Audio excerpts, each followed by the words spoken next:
And how many times did you hear this growing up? Jerry Springer. Especially if you had a day off at school. Well, unfortunately, he's passed away at the age of 79. And Fred joins us now on the line. He's over in America. He was a producer on the Jerry Springer Show, which was a wild program. Fred, what was Jerry like? Well, Jerry was a great guy. He was a very generous guy, very kind. Came from humble beginnings, but, he was there working as late as everyone for the show. It was a very difficult show to put on. And produce. And, there's a lot of crazy people in America. Most of them are from Ohio. But, it's kind of what we call the South of the North. The South is kind of the crazier half of the country.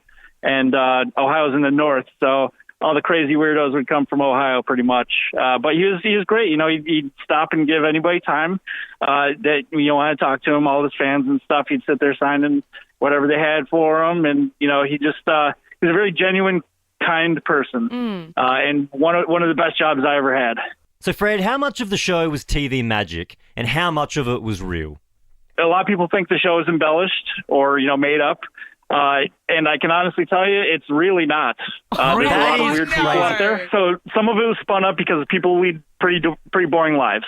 Some of the ancillary details would be, kind of embellished or, propped up a little bit. But for the core stories were real. I mean, I was there and I saw, two big brothers fight each other. One came out and said he was sleeping with his girlfriend and he got knocked out and we had to cut the commercial. I mean, it is a pretty crazy time, and it's definitely pretty strange. So you're telling me that episode when there's the pregnant woman and she's like, I think my husband's been cheating, and then Jerry's got the card and he's like, well, guess what? He was cheating with a stripper and here she is. And then she comes in and she's like, guess what, Lisa? Your husband wants me. And then they start having a cat fight and they take their clothes off. You're telling me that was real?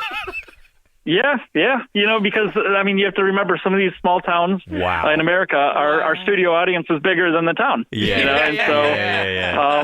So people get really nervous on stage and you have to kind of, and they a lot of times they think they're there for something else and then they get shoved out right before, we're like, hey, guess what? Your husband's cheating on you with his wife, with his, sister. Yeah. And then we just shove them out there and they're kind of in awe because they don't know what's going on. And then they see the lights, the studio lights, and the crowd cheering, and that's why people look awkward on the show. Wow. Fred, in your time on the TV show Jerry Springer, what was the most memorable episode for you? So some of my people that I booked was Hillbilly, the Kung Fu Hillbilly. The best two guests I ever had on the show were these two twin brothers from Virginia. Yeah. They're just jerks, they'd pick on people in their town. Yeah. The night before the show, we kind of had to hang out with the guests to make sure they wouldn't get arrested or, smoke crack or anything like that. They're just like, the brothers from Step Brothers, the movie. They just beat up each other in public. And so I was like, what do you guys do? Because you don't work. What do you guys do for a living? He's in the worst Southern accent. They're like, well, we sell drugs. I was like, okay, what kind of drugs do you sell? He was like, well, we take a mason jar and we take a dump in it. I'm like, okay, so what does that have to do with drugs? He's like, okay, so then you take a piss on top of that and then you put a balloon on the top. You put it out in the Virginia sun for a while and the balloon blows up and then you take it to the local high school and you sell it. We call it butt hash. And we sell it for $5 a jar. And he's like, no. So he's like, you poke a hole and you get you high for about 2 minutes, and then you have the taste of poo in your mouth for about a week. Jerry! He lives on! He does. Oh, my God. Look, that has been an insight into the show that we will never forget. We really appreciate your time this morning, Fred, and all the best, mate. You as well. Isn't it crazy? It's a TV show that I watched a lot growing up, which in itself was probably problematic.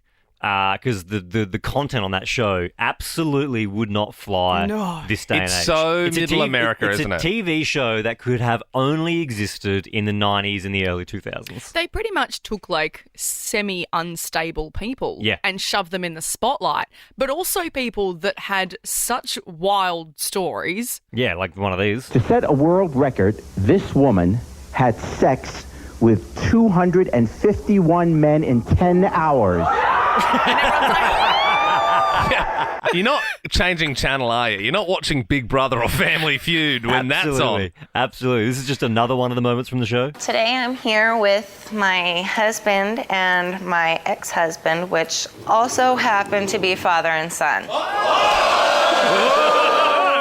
Ooh, what's Jerry going to do with this one? it's just, they all end in fighting as well. They do. It's all and fighting. nudity. We were watching some. Fighting and nudity. Yeah, we were watching some this morning where I don't know what was even going on, but there was like 7 or 8 nude people dancing around with like silly string, and there was 2 people on the show, and they started fighting, and they ripped their shirts off, and then there was more nudity. That's an episode from season 8, Braless Brawl, I believe. Braless Brawl, if you want to find that one.